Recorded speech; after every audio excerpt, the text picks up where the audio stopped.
বিদেশে এসেও যে খুব বেশি এইসব চিন্তায় যে শান্তি দেয় তা না, কিছু অশান্তি নিয়ে মনে হয় বাকি জীবন পর্যন্ত, একেবারে কবর পর্যন্ত এরকম অশান্তি নিয়ে যেতে হবে।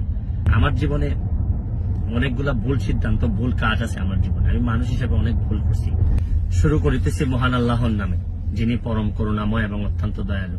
নিউ ইয়র্কে এসে পৌঁছাইছি, এখন নিজের ভাগনার গাড়িতে করে আমাকে আমার বোনের বাসা থেকে নিয়ে যাচ্ছে আমার মা যে বাসায় থাকেন এই বাসায়।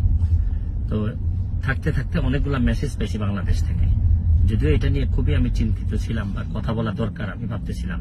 বিভিন্ন কথাবার্তা হয়, এটা আসলে আমি আপনাদের কাছে মানে আল্লাহর রাস্তায় চাই যে এটা বন্ধ করতে হবে। এটা যদি বন্ধ না করেন, মানে অনেক মানুষের অনেক নির্যাতন হয়, অনেক কষ্ট হয়, এসব যন্ত্রণা আপনাদেরও, আমি প্রায়ই হয়তো এইভাবে যন্ত্রণা আপনাদেরকে দিতে হবে, আপনাদেরও নিতে হবে, আর আপনাদের যন্ত্রণাও আমি নিব। ভালো থাকবেন।